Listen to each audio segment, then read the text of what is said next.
With that down, let's move on to this. You guys know, if you've watched this show, there's a lot of stuff I was looking forward to. Like, I'm looking forward to Daredevil continuing. I'm looking forward to Fantastic Four and other things. But the thing, more than Fantastic Four, that I've been excited about for Marvel this year is Thunderbolts. A movie that I originally thought was a dumb idea. And then I saw the lineup and I've seen the trailers and I am positively giddy. I cannot wait for, what is it, May 2nd? May 2nd can't get here soon enough. And by the way, I still suspect they're going to show it to us at CinemaCon. I think we may say it at CinemaCon in just a couple of weeks. Whether they do or don't is whatever. But here's the thing. I don't know how many people are going to rush out to see it, even if it's great, right? I don't know how big you can expect this to be. And I'm sure Marvel doesn't expect Thunderbolts to be $1 billion film or anything like that. But I've often wondered, well, they put out a new trailer right before the weekend hit that they dubbed their Absolute Cinema trailer. CBR describes as the new Thunderbolts trailer flaunts the MCU movie's A24 credentials. It really is not a Marvel trailer. It's an A24 trailer. It was structured like it. The music was like an A24 trailer's music. The way they cut it together felt like an A24. This moment when Bucky, just all of a sudden the music stops and Bucky spills stuff on himself. I don't know why. I thought that was hilarious. But in the trailer, they go on to list off the talent behind the camera. And it's a very A24 kind of stuff. But from the writers and directors of Beef, with just finished winning all the Emmys, the cinematographer of The Green Knight, the production designer of Hereditary, the editor of Minari, the composer of Everything Everywhere All at Once, comes Marvel's Thunderbolts. Now, the trailer is absolutely fantastic. You guys know that the number one thing I'm looking forward to in this is Red Guardian. David Harbour's Red Guardian, sign me up. He was the best thing in Black Widow. I cannot wait to see him more. I think it's gonna be great. And that whole yes moment was absolutely fantastic. But here's how good the trailer was. Why don't you take a look at some of the top comments? This is from the YouTube video of the trailer. You know, never thought I'd see the day where Marvel says Absolute Cinema. Whoever edited this trailer, give them a raise. I had zero plans on watching this movie before this. Changed the whole vibe. Somebody else wrote, hey, Marvel, you have literally sold a cinema ticket with this trailer. I wasn't going to go, but now I am. This is how you do it. And as you go through the thousands of comments on this, you are going to come across a lot of them saying, you know what? I wasn't going to see this movie. And now I am. We always say on this show that the number one job of a trailer is to take your enthusiasm level for a movie, however high or low it is, and bump it up a little bit. I don't know that I've seen a trailer change the narrative around a movie like this in the last year or two. It's been a while since a trailer things have that much of an impact. The trailer has had so much of an impact that I've talked to some industry people this weekend. And the actual box office projections that they're putting for the movie have actually gone up as a result of this trailer. They're now saying, the industry people I talk to are saying anywhere between, and it's a wide gap, but still, $70 to $95 million for an opening weekend for Thunderbolts. Now, it's pretty dope. Just for the record, I do not believe it will be that high. It's just too many. I think the movie's going to be awesome, and I think it can have legs. I think it can have positive word of mouth. But as an opening, I think a more realistic number is like 55 to 60, maybe 55 to 65. So I'm not buying the hype.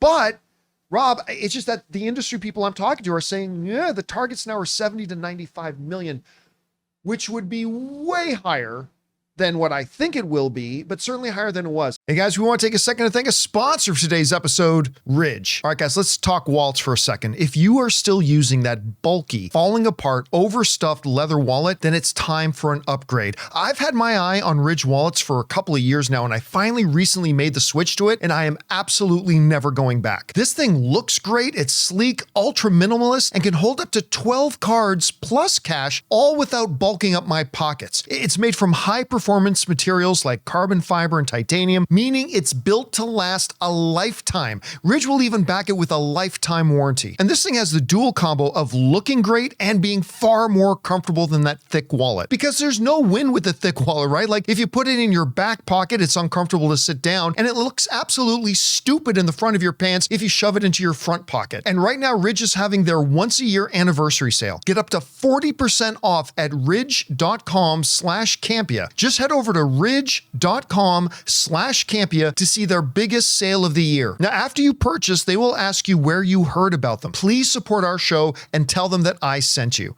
Once again, that's ridge.com/Campea. Anyway, what did you think about this Absolute Cinema trailer? And how big do you think this thing can do opening weekend?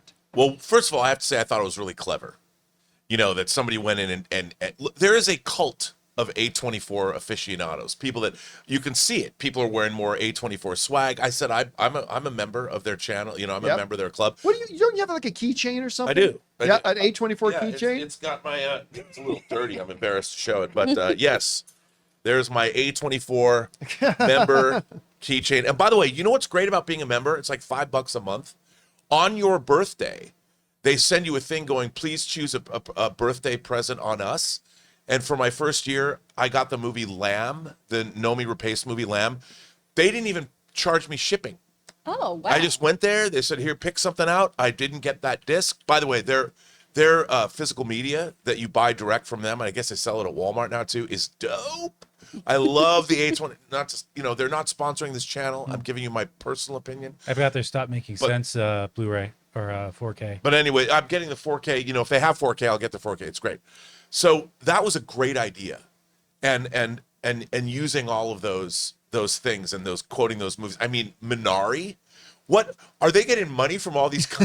Are they getting money from like A24 to promote all these other movies that they've done? I thought it was brilliant. It was brilliant. I thought the whole thing was brilliant, and I laughed, and I went back and watched that trailer again right away, because I was like, did I really see that? You know, I mean, maybe they're going to retitle Avengers Secret Wars to Avengers Everywhere Everything All at Once in the Multiverse. You know, who knows? But well done, Marvel. Mm-hmm. Chris, you had a chance to see the trailer. What did you think about it? And what do you think about the fact that there's some industry people now telling us that this is actually up the opening weekend box office projections? Where do you think it'll come in opening weekend? I think we all believe it's probably going to have positive word of mouth and have good legs. But I mean, how big of an opening can it have? I think it can have a huge one. I think this whole thing is hilarious because it's taking what snobs have said about Marvel and using it against them and using it in their own marketing. And I love when people do that kind of thing. Oh, this isn't cinema? That's hilarious because you hire these people. You work with them. They're sought after. Why isn't our cinema? And I think that's such a great take here of who's to say what is or isn't a masterpiece. I say this is a person who unabashedly says that Muppet Christmas Carol is their favorite movie. I love that movie. I think it's wonderful. I also understand there are other things in the Criterion Collection that are wonderful films. You can like multiple things. Can you imagine if Chris went into the Criterion closet and all she got was Muppet movies? Not on the Criterion Muppets label. in here. Yeah. Not enough Criterion Muppets, I see. Yeah. I think it's so silly when people limit themselves in that kind of way of, well, if it's a superhero movie, it's not. It's why a lot of times with horror for me, right? It's okay, I'm going to just try to watch this at home where I won't have to bother another audience member. Or, okay, I'm going to have somebody else watch that so I can like at least maybe go see that, even though it's not my genre. If you limit yourself, you're going to miss out on all these other experiences, right? And I think this is a really smart thing to do, to pitch to any of those cinephiles who have been kind of waiting in the wings and going, I don't see those kinds of movies. And pitching directly to them saying, yeah, you do. You just don't like the packaging, but here it is in a different form. I think it was really, really smart. And I think this is a great way to get people who are kind of debating whether or not they'd see this or maybe had superhero fatigue or something of that nature. And it's going to get them in their seats. I think Marvel's main goal here with this movie, from a financial point of view, is just to break even. Like they know when you make the decision to make a Thunderbolts movie with B characters, you do so knowing, hey, this isn't going to be an $800 million movie. The production budget on it was about $150 million, which is low by Marvel standards. Mm-hmm. But it's still putting it in a position where it's going to have to make like $375 to $400 million just to break even. With a $60 million opening, you can easily get there. Like if you have like a $60 million domestic opening, $100 million worldwide opening, and if the movie's good, positive word of mouth, we saw what happened with Elemental, and we saw what happened with Mufasa, and we saw what happened with all that kind of stuff. Like, actually, let me look this up.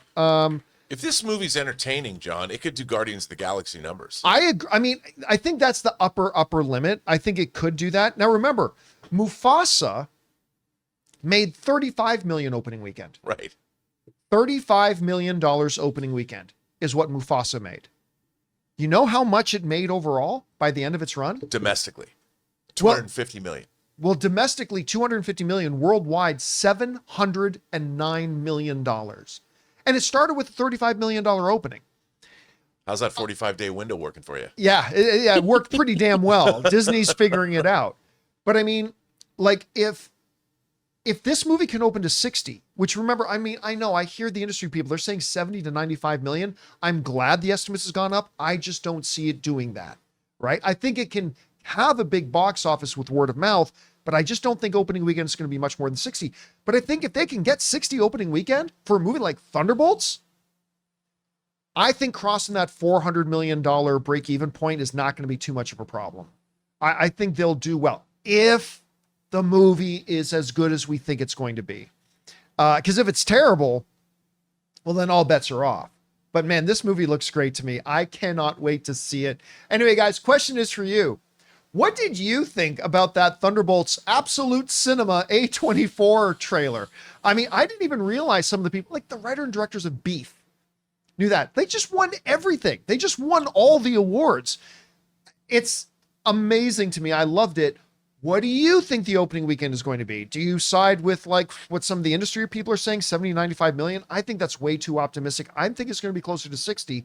Whatever you guys think, jump down to the comment section below and let us know your thoughts. Hey guys, thanks so much for watching this video. Make sure you like the video, leave a comment, and subscribe to our channel. And don't forget, we have a daily podcast called the John Campea Show podcast, available on Apple Podcasts, Spotify, or your favorite podcasting app of choice. Go and subscribe to it today so it'll be there when you need it.